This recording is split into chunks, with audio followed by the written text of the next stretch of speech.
Est-ce que vous avez déjà vu le premier ministre Mike Tyson et vous êtes demandé pourquoi personne ne combat plus comme ça?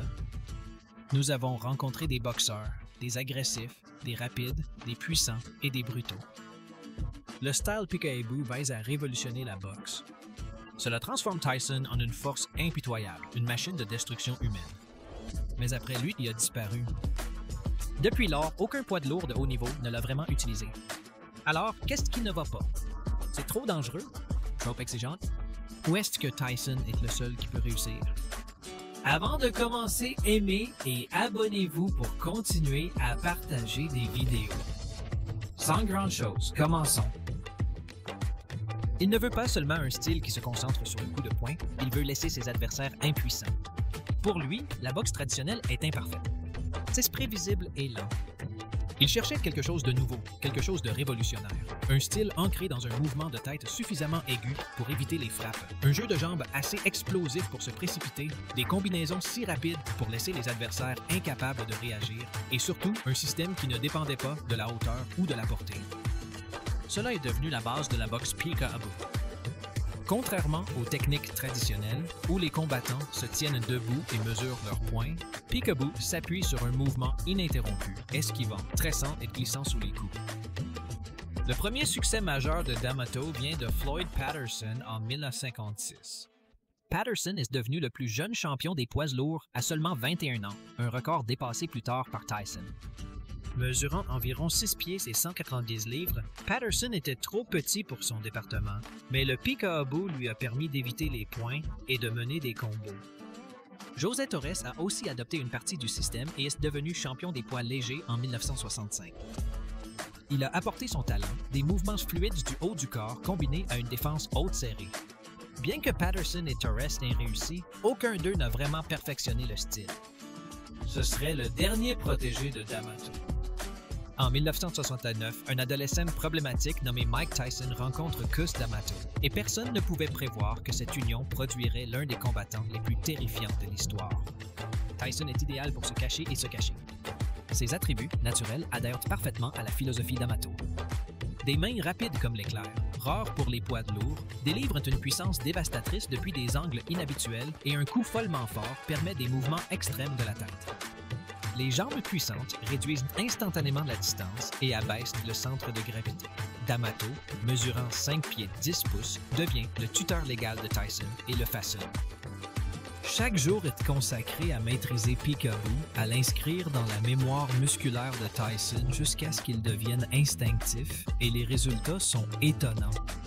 Au moment où Tyson est devenu professionnel en 1985, il était devenu une arme offensive et un bastion défensif. Il est la version la plus pure de Peekaboo, un système conçu pour une domination totale. Puis la tragédie survient.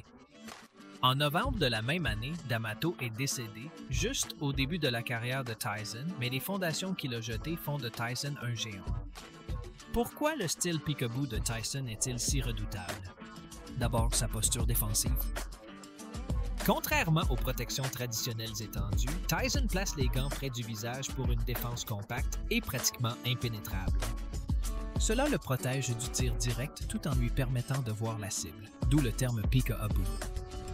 Deuxièmement, continuer à bouger. La tête de Tyson n'arrêtait pas de bouger, de glisser, d'éviter et de se tordre. C'est une cible en mouvement quasiment impossible à frapper proprement et il n'arrête jamais d'avancer. Son travail de jambes est crucial. Tyson ne rebondit pas ou ne tourne pas comme la plupart des combattants. Il utilise un transfert de poids subtil mais mortel, permettant de tirer le crochet des deux côtés à pleine puissance, quelle que soit la position. Quatrième point de vue. En se penchant sur les côtés et en se rapprochant, Tyson crée des ouvertures que la plupart des combattants ratent. Son emblématique crochet droit sur le corps, suivi d'un uppercut droit sur le menton, est presque impossible à défendre, lancé depuis une position que personne ne s'attendait à. Enfin, son entrée explosive. Tyson ne pousse pas seulement en avant, il explose soudainement dans la portée, laissant à l'adversaire aucun temps de s'ajuster. Avant qu'il réalise ce qui se passe, il glisse pour frapper et contre-attaquer. Ce mélange de défense et de défense a donné lieu à un style à la fois compact et mortel, un maître de la science de la boxe. Un élément clé est souvent ignoré. C'est un effet psychologique. voir Tyson approcher, les muscles gonflés, les gants prêts comme un prédateur, suffit à intimider de nombreux adversaires avant même le premier coup de poing. Le facteur de peur? C'était exprès. D'Amato pense que la boxe est 75% spirituelle. Il a appris à Tyson à représenter la violence contrôlée. Short noir, pas de chaussettes, voix haute accompagnée de menaces. Jusqu'à la sonnerie, tout était destiné à déranger son adversaire. Il crée un guerrier qui semble invincible lorsque vous l'ajoutez à Peekaboo, aux défenses impensables et aux attaques soudaines de force. Mais aucun champion ne règne éternellement. En 1990, Tyson perd contre Buster Douglas dans l'une des plus grandes surprises du sport. Depuis la mort de D'Amato en 1985, sans sa direction constante, Tyson s'est lentement éloigné du système de discipline qui l'a rendu grand. Ses troubles personnels, son mariage orageux avec Robin Gibbons, sa condamnation criminelle et son emprisonnement en 1992 l'ont éloigné de son apogée. Quand il est sur revenu en 1995, il était toujours dangereux, mais pas le même. Les mouvements de tête sont moins pointus, la défense est plus lâche et les techniques élégantes sont remplacées par des tirs de force plus brutaux.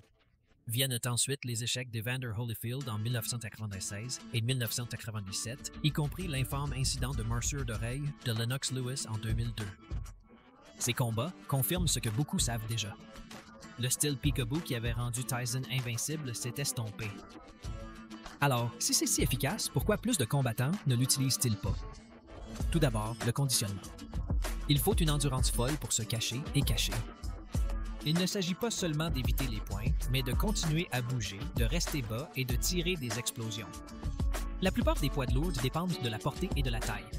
Peekaboo nécessite de se battre en mouvement rapide, rester mobile et travailler sans cesse. Très peu de gens ont l'endurance ou les réflexes pour tenir 12 tours. Deuxièmement, l'évolution du sport. Les poids lourds modernes sont plus grands et préfèrent contrôler la distance avec de longs jabs. La montée en puissance de boxeurs verticaux est valide, en particulier de ceux d'Europe de l'Est, a rendu plus difficile pour les boxeurs de Peekaboo d'entrer dans la portée. Ils doivent redoubler d'efforts pour se rapprocher sans se faire frapper. Troisièmement, le professeur. Après la mort de D'Amato, ses élèves Teddy Atlas et Kevin Rooney disparaissent progressivement et la connaissance approfondie du Peekaboo commence à disparaître.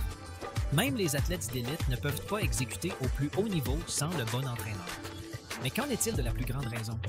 Mike Tyson est unique. Il a tout. Vitesse, explosivité, puissance et instinct tueur. Sa silhouette plus courte est parfaite pour cacher et cacher. Ses pieds agiles et ses contre-attaques meurtrières sont inégalés. Même si un autre combattant essayait de reproduire le système, il n'atteindrait jamais les exploits de Tyson. Bien que la méthode pure du Peekaboo ait en grande partie disparu des combats modernes, son influence demeure. Des combattants comme Dwight Mohamed Qawi et plus tard David Tua ont intégré sa défense haute et son mouvement de tête dans les divisions plus légères. Les boxeurs comme Timothy Bradley mélangent des éléments de Peekaboo avec plus de mobilité latérale pour s'adapter à leur style. Même Canelo Alvarez, sans être un puriste de cache-cache, a perfectionné la technique de déplacement de D'Amato, lui permettant de libérer de puissants crochets des côtés, quelle que soit la position de son pied. C'est un effet direct du système D'Amato. Dans les salles de sport du monde entier, les techniques du Peekaboo sont encore enseignées aux boxeurs de petite taille. Ces principes restent valables, même si l'ensemble du paquet est désormais plus une légende. En fin de compte, l'histoire du PKAAA, c'est l'histoire de Mike Tyson, un chapitre court mais brûlant de l'histoire de la boxe. Comme le jazz ou certains mouvements artistiques, il est né à une époque spécifique, lorsque le tuteur parfait a rencontré l'élève parfait. Verra-t-on un autre champion des poids lourds utiliser le vrai Peekaboo? Pas probable. Le sport a évolué. Les athlètes sont changés et la rare combinaison d'environnements a permis à Tyson de ne jamais revenir.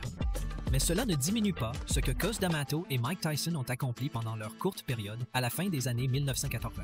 Ils donnent l'impression que le mystère de la boxe des poids lourds est enfin résolu. Bien que le style ait peut-être disparu, la légende du Peekaboo et de l'homme terrifiant qui l'a fait vivre résonneront à jamais dans la légende du sport.